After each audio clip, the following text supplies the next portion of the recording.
Morning students, कैसे हो आप सब। आप लोगों का मास्टर क्लासेस में एक बार फिर से स्वागत है। चलिए स्टार्ट करते हैं हम लोग अपना एक नया चैप्टर क्वाड्रेटिक इक्वेशंस। 4 चैप्टर्स है ये और बहुत ही अच्छा चैप्टर है। तो इसके बारे में पहले ये समझ लें कि क्वाड्रेटिक इक्वेशन होता क्या है।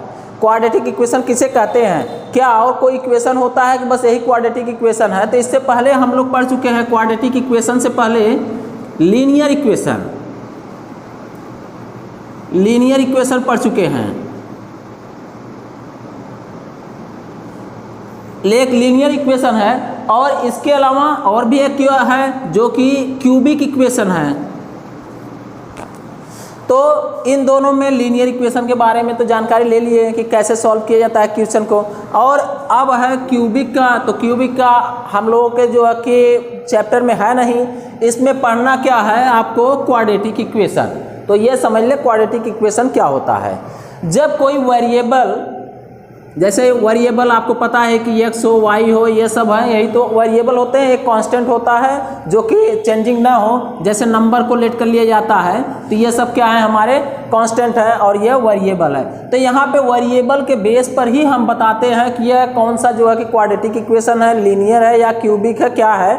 तो देखते क्या है, इस वेरिएबल की हम लोग एक्सपोनेंट देखते हैं, घात देखते हैं। इसकी एक्सपोनेंट, इसकी घात कितनी है। जैसे यहाँ पर अभी कोई घात है नहीं तो इसको हम लेट करेंगे कि यहाँ पे 1 है और 1 का मतलब इसको कहा जाएगा लीनियर इक्वेशन। अगर इसी की जगह पर यहाँ पर 2 लिख दिया जाए तब इसको कहा जाएगा कि यह क्वाड्रेटिक हो चुका है। अगर यहाँ पर लिख दिया जाए एक्सपोनेंट में 3 लिख दिया जाए तब उस समय इसे क्या कहा जाएगा, क्यूबिक कहा जाएगा।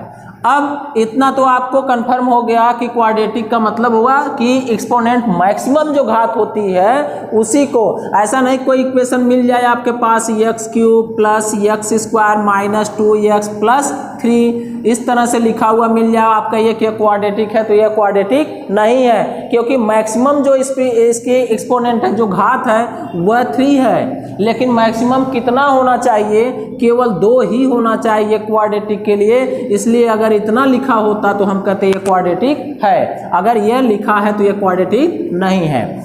तो इस तरह से तो इसको हम लोग कंफर्म कर लेंगे कि क्वाड्रेटिक है या नहीं है। अब इसमें चेक करें कि इक्वेशन के लिए कब जो है कि कह सकते हैं कि यह क्वाड्रेटिक इक्वेशन है या लीनियर इक्वेशन है, क्यूबिक इक्वेशन। तो यहाँ पे क्वाड्रेटिक इक्वेशन का देखें कि एक्सपोनेंट 2 हो जाए या तो क्वाड्रेटिक हो गया। इसके साथ में इक्वल में 0 होना चाहिए, इक्वल में 0 होना चाहिए। यहाँ पे कांस्टेंट वेरिएबल सब मिक्स करके जैसे भी लिखा हो, इक्वल में क्या होना चाहिए, 0 होना चाहिए। जैसे यहाँ पे 5x माइनस 8 इतना लिख दिया गया तो हम यहाँ पे क्या कहेंगे कि यह क्वाड्रेटिक इक्वेशन है। क्यों कहेंगे, क्योंकि इक्वल में 0 लग गया है। अगर 0 ना लगाए तब क्या कह देंगे, क्या तब भी क्वाड्रेटिक इक्वेशन ही कहेंगे, नहीं। उस समय हम इसे क्वाड्रेटिक पॉलिनोमियल्स कहेंगे।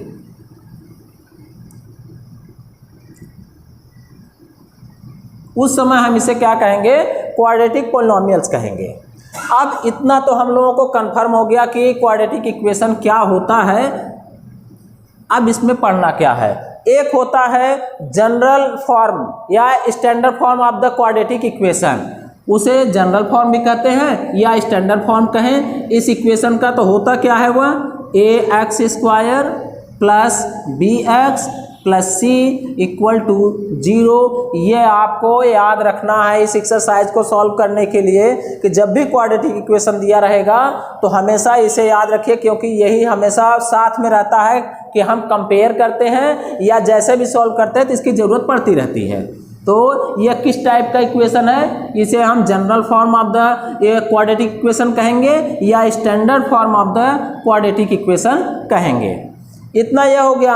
अब इसके बाद इसमें फाइंड क्या करना है, क्वेश्चन में सॉल्व क्या करना पड़ेगा हम लोगों को। जब कंफर्म हो जाएगा कि ये क्वाड्रेटिक इक्वेशन हो गया तो करना क्या है, यहाँ पे हम लोगों को जीरोज को फाइंड करना होता है। तो जीरोज होता क्या है, चलिए ठीक है, इसके बारे में जान लेंगे। अभी जीरोज फाइंड करना होता है, जीरोज के बारे में जानना है, या फिर रूट्स होता है इसके बारे में जानना है, या फिर जो है कि अल्फ़ा बीटा इसके बारे में जानना है, या फिर the value of x, the value of x इसके बारे में जानना है, means the value of the variables, variables में यहाँ कुछ भी हो सकता है, एक्स हो, वाई हो, जेड हो, जो भी हो। अब इन सब में क्या रिलेशनशिप है, यह होते क्या है, पहले जान ले, फिर पता लगाएं कि इसको सॉल्व कैसे करते हैं।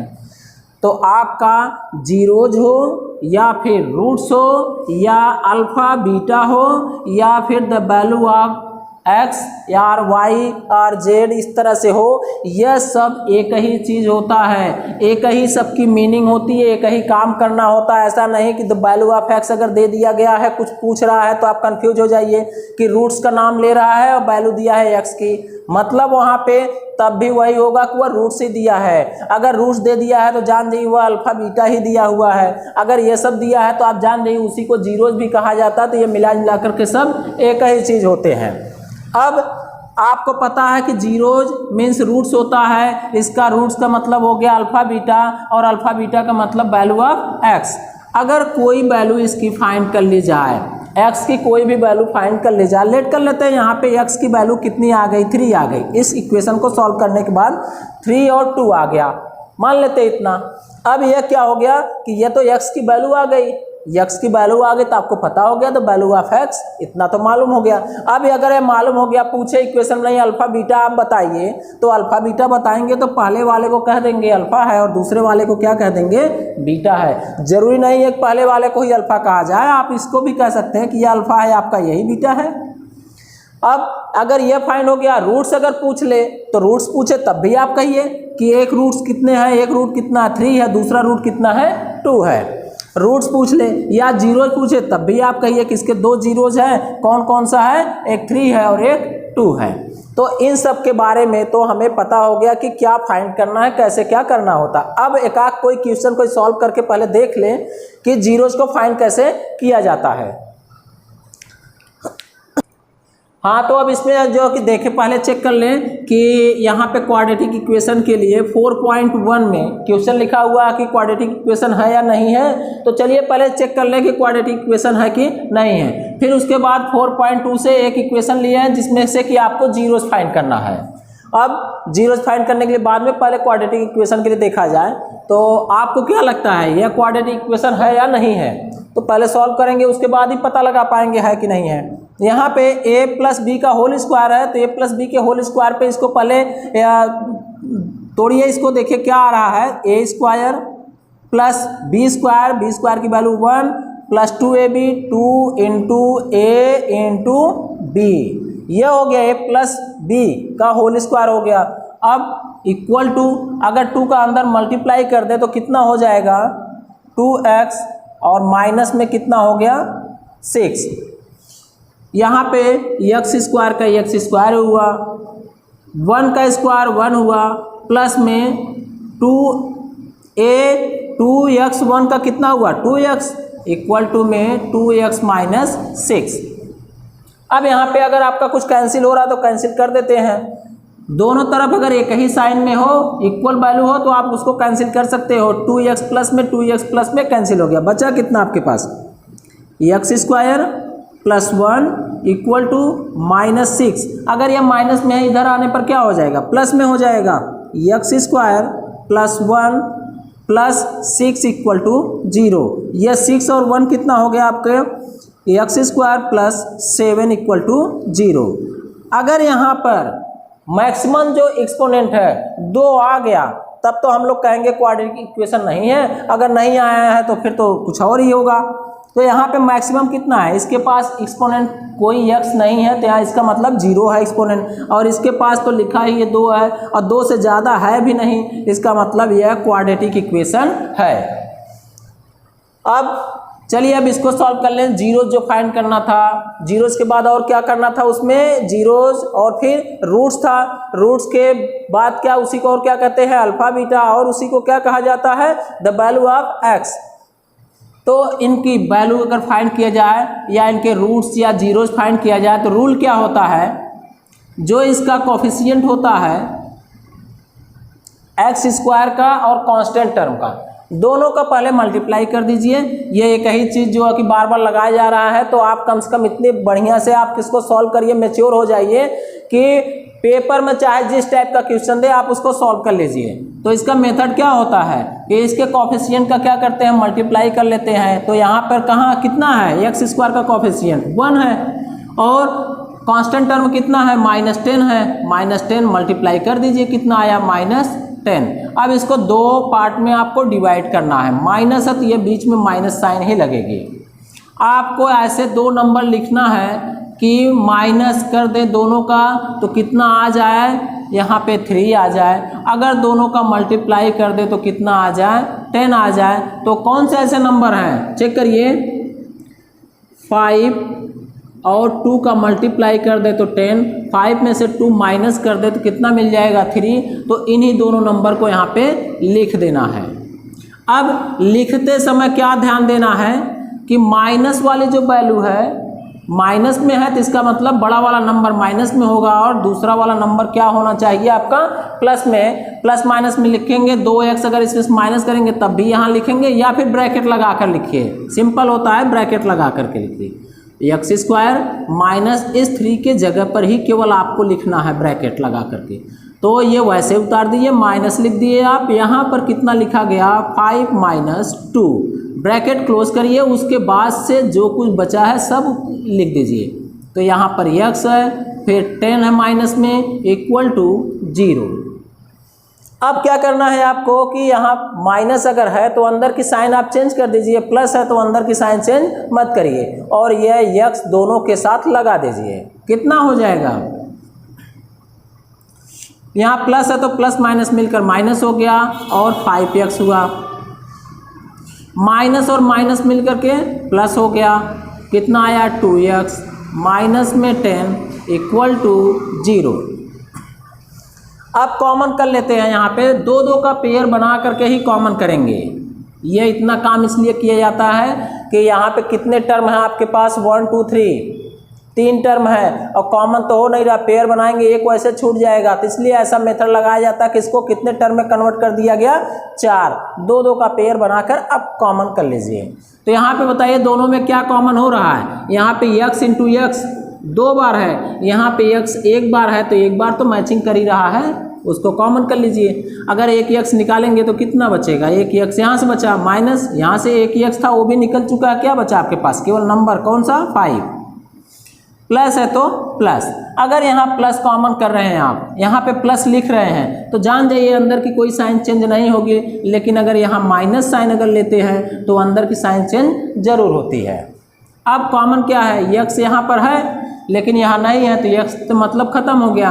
अब नंबर देख लीजिए, कोई ऐसा नंबर जिसका कि टेबल इसमें और इसमें दोनों में पढ़ सकते हैं तो वही कॉमन होता है। तो आप ऐसा देखिए कि कौन सा नंबर है दोनों के टेबल में, तो 2 है, 2 1 जा 2 5 जा, 2 को कॉमन कर लीजिए। और जब नंबर आपको सही से मिल जाए कि क्या कॉमन करना था, मिल चुका है, तो आप यहाँ वाला नंबर क्या लिख दीजिए वहाँ पे, उसके ज़्यादा दिमाग मत लगाइए यहाँ पे, इसको यहाँ लिख दीजिए x माइनस में 5, आपका सही ही होगा, इक्वल टू 0। अब बताइए यहाँ पे अब तो 2 टर्म हो गए, पहले 4 था अब कितने 2 हो गए। अब इन दोनों टर्म में क्या कॉमन है, तो आपका ये x माइनस 5 कॉमन हो गया। बचा कितना, तो इधर से x बचा, इधर से क्या बचा, +2, x + 2 इक्वल टू 0। अब यह मल्टीप्लाई फैक्टर में हो गया, इसका फैक्टराइजेशन करना था, कर चुके हैं। अब क्या करना है, दोनों को 0 के इक्वल कर देना है। x माइनस 5 इक्वल टू 0, अगर यह माइनस है उधर जाके क्या हो जाएगा, x इक्वल टू 5, और इसमें क्या होगा, x + 2 इक्वल टू 0, तो x इक्वल टू क्या होगा, -2 होगा। अब यह जो वैल्यू मिली है, x की वैल्यू मिली है, ये भी x की वैल्यू है, क्या कह सकते हैं, जीरोज पूछा था तो जीरोज भी तो यही हुआ। Zeros equal to 5, -2।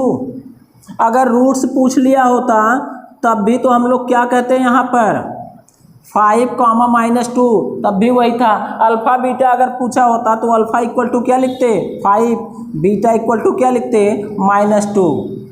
तो मिला जुला करके क्या हुआ, सब एक ही चीज होते हैं। यहाँ पर सबकी वैल्यू जो पूछा जाए आप समझ जाइए कि सब सेम होते हैं। उसके बाद जो वैल्यू यहाँ मिल जाती है यह सेटिस्फाई नंबर करते हैं। किसको सेटिस्फाई करते हैं, आपका जो इक्वेशन होता है उसको सेटिस्फाई करते हैं। इनमें से कोई सा नंबर अगर यहाँ पे रख दिया जाए तो इक्वल में जीरो आना चाहिए। अगर जीरो इक्वल में आ गया तो इसका मतलब ये इसके जीरोज हैं, रूट्स हैं या अल्फा बीटा है। अगर जीरोज नहीं आया तो ये सब नंबर इसके जीरोज नहीं होंगे। रख के चेक कर लिया जाए एक number, x square minus 3x minus 10 equal to 0। कितना लिखना है, x की जगह पे पुट कर दे, put the value of x equal to 5। तो यहाँ पे 5 पुट कर दिया जाए, 5 का स्क्वायर माइनस 3 इंटू में 5 माइनस 10 इक्वल टू 0। 5 इंटू 5 कितना हो गया 25 माइनस 5 3 जा 15 माइनस 10 इक्वल टू 0। ये आया आपके पास 25, माइनस माइनस दोनों मिलकर के अभी हो गया 25 इक्वल टू 0। माइनस करिए दोनों में से तो ये दोनों मिलकर के 0 हो गए इक्वल टू 0। अब ये वैल्यू क्या आ गई, 0 आ गई। अगर 0 आ गए तो इसका मतलब ये इसके रूट्स है, जिसको रखेंगे तब भी आपका 0 जी आएगा। अतः यह जो नंबर होते हैं ये सेटिस्फाई करते हैं किसको, आपके इक्वेशन को। तो आज के लिए इतना ही, आप इसको समझ लीजिए अच्छी तरह से। अब नेक्स्ट वीडियो में हम लोग अपना एक्सरसाइज सॉल्व करेंगे। तब तक के लिए आप लोगों को बहुत बहुत धन्यवाद। और अपने मित्रों को आप जो है कि वीडियो शेयर करिए, ज़्यादा से ज़्यादा लोगों को जोड़ने की कोशिश करते रहिए। हम लोग जितना हो सकेगा आपके लिए मेहनत करते रहेंगे। धन्यवाद।